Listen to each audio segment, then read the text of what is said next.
نے जो बराह रास्त हमला कर दिया है इसराइल के ऊपर, उसके बाद जो पूरी दुनिया में उसका एक रिपल इफेक्ट आया है। पाकिस्तान चूंकि ईरान के साथ एक बॉर्डर शेयर करता है, तो जेन्युइनली जो हम कंसर्न्स हैं खासतौर पे पाकिस्तानियों के, वो सीरियसली एड्रेस कैसे किए जाएंगे और उससे हवाले से पाकिस्तान की रियासत क्या सोच रही है। और पूरे जो फॉरेन ऑफिस के जो स्टेटमेंट आई है, बड़ा मैयड और बड़ा कैलकुलेटेड रिस्पांस है। इससे आगे चूंकि अब ईरानी सदर आएंगे भी पाकिस्तान, मुलाकात भी होगी, सो इस पूरे कॉन्टेक्स्ट में मुख्तलिफ सवालात हैं, उस पर हम बात करेंगे प्रोग्राम के इस हिस्से में। लेकिन जल्दी से अगर हम रिस्पांस देख लें कि पूरी दुनिया का इन हमलों के बाद क्या आया है, शुरू करते हैं पाकिस्तान से। बहुत ही रिस्पॉन्सिबल और मैयड रिस्पांस है। पाकिस्तान क्या कह रहा है? पाकिस्तान कह रहा है, तर्जुमान दफ्तर खारजा के मुताबिक सलामती काउंसिल बैनुल अक़वामी अमन सलामती कायम रखने में नाकाम हुई है। खित्ते में अमन बहाल करने की जरूरत है। तमाम फरीकैन कशीदगी कम करने की तरफ बढ़े। तो जो कोर प्रॉब्लम है वो ये है कि इसराइल की एग्रेशन को पूरी दुनिया कंटेन करने में कामयाब नहीं हुई है। उस नाकामी के बाद ये अगली स्टेज है जिसमें ये एस्केलेशन बढ़ी है। बरतानिया क्या कह रहे हैं? No surprises there. बरतानवी वजीर आजम ऋषि सुनक साहब कह रहे हैं कि इसराइल पर हमले की वो सख्त अल्फाज में मजम्मत करते हैं। अपने बयान में उन्होंने कहा कि ईरान ने एक बार फिर ये जाहिर किया है कि वो अपने खित्ते में अफरा तफरी फैलाने चाहता है। सो बरतानिया की जो इसराइल के साथ खड़े होने की पॉलिसी है, रियासती पॉलिसी है, उसके मुताबिक ही उन्होंने जवाब दिया। चीन ने क्या कहा है? चीन कहता है, उसकी वजारत खारजा के तर्जुमान ने कहा है कि ईरान की जानिब से इसराइल के खिलाफ जवाबी हमले में ड्रोन और मिसाइल दागे जाने के बाद मशरक़ वुस्ता में बढ़ती हुई कशीदगी पर चीन को शदीद तशवीश है। Again a very mild response. चीन इससे ज्यादा कमेंट करता नहीं है यूजली इस तरह के मामलात के अंदर। रूस क्या कहता है? रूसी हुकाम के मुताबिक तनाज़ात में इजाफा मशरक़ वुस्ता में एक नए शदीद बहरान को जन्म दे सकता है। ये रूस का रद्द अमल है। Canada again no surprises. Canadian prime minister Justin Trudeau ने ईरानी हमले की मजम्मत करते हुए कहा है कि हम इसराइल के साथ खड़े हैं। ईरानी हमला एक बार फिर खित्ते में अमन और इस्तेहकाम को बुरी तरह मुतासिर करेंगे। सऊदी अरब का क्या इस पर रद्द अमल आया है? सऊदी अरब कहता है जी, जो वजारत खारजा ने खित्ते में फौजी कशीदगी पर तशवीश का इजहार किया है और जंग के खतरात से बचने के लिए तमाम फरीकैन से तहम्मुल का मुजाहरा करने का मुतालबा किया। Again middle of the road, बड़ी सेंट्रिस्ट सी एक स्टेटमेंट है।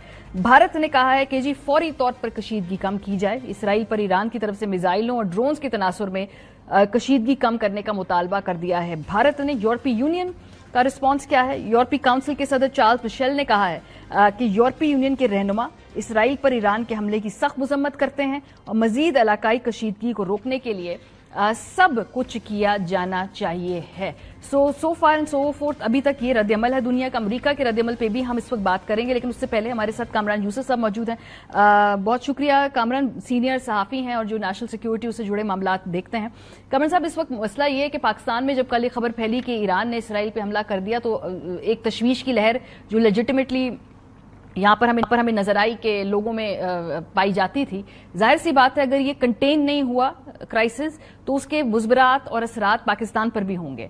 वो क्या एक्सपेक्टेड जो है मामलात हो सकते हैं इन केस अगर दुनिया ने बैठ के भी ये डीएस्केलेट नहीं किया तो? देखें, सबसे बड़ी बात, क्योंकि ईरान पाकिस्तान का नेबर है, एक तवील सरहद है हमारी ईरान के साथ, और खुदा न खास्ता अगर ये जो ईरान की कार्रवाई है और जवाबी कार्रवाई जिसे कहते हैं 1 अप्रैल को जो इसराइल ने डमस्कस पर बॉम्बिंग की थी उनके कॉन्सुलेट के ऊपर, तो उसके डेफिनेटली पूरे खित्ते के लिए और पाकिस्तान के लिए तो बहुत ज्यादा उसकी नेगेटिव इम्प्लीकेशंस हैं। ऑलरेडी आपको पता है कि अफगानिस्तान के अंदर जो इतनी इंस्टेबिलिटी रही है, अभी भी इंस्टेबिलिटी है, हम उसका खमियाजा भुगत रहे हैं। भारत के साथ हमारा एक स्टेलमेट चल रहा है, और अगर इसराइल की तरफ से जो वो कह रहे हैं कि वो रिस्पॉन्ड करेंगे, इस तरह का रिस्पॉन्ड करते हैं कि ये बाकायदा तौर पर एक जंग की सी शक्ल इख्तियार कर लेती है, तो उसके पॉलिटिकल इम्प्लीकेशंस हैं। कुछ लोग कह रहे हैं कि जाहिर है कि ईरान के ऊपर अगर इसराइल कोई कार्रवाई करता है तो यू नेवर नो कि इतनी इंस्टेबिलिटी हो जाए कि एक और रेफ्यूजीज का इन्फ्लक्स आ जाए।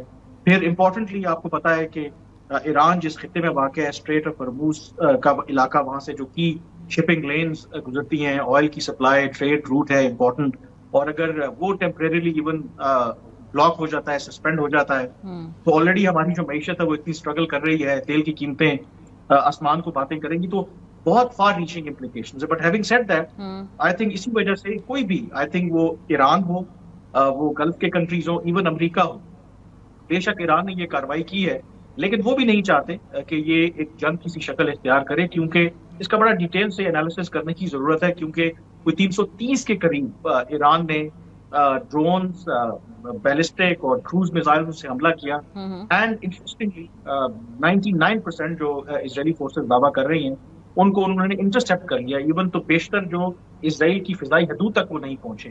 اور اس سے بھی امپورٹنٹ ایران کے وزیر خارجہ نے یہ کہا کہ اس حملے سے پہلے انہوں نے امریکہ کو باقاعدہ طور پر ایڈوانس وارننگ دی تھی، نوٹیفائی کر دیا تھا. تو اس کا مطلب ہے کچھ لوگ یہ کہہ رہے ہیں کہ شاید ایران کا پرپز یہ تھا کہ وہ اپنی پرائڈ کے لیے، اپنی ڈگنیٹی کے لیے ایک جوابی کاروائی تو کرنا چاہتے تھے، لیکن اس طریقے سے کاروائی کرنا چاہتے تھے کہ اسرائیل کو یا ان کے اتحادیوں کو اس طریقے کا نقصان نہ ہو کہ وہ ایک جنگ جیسی شکل اختیار کر لے. تو لیٹس ہوپ کہ بیٹر سینس پرویل، کیونکہ جو جنگ ہے وہ شاید کسی کے بھی مفاد میں نہیں.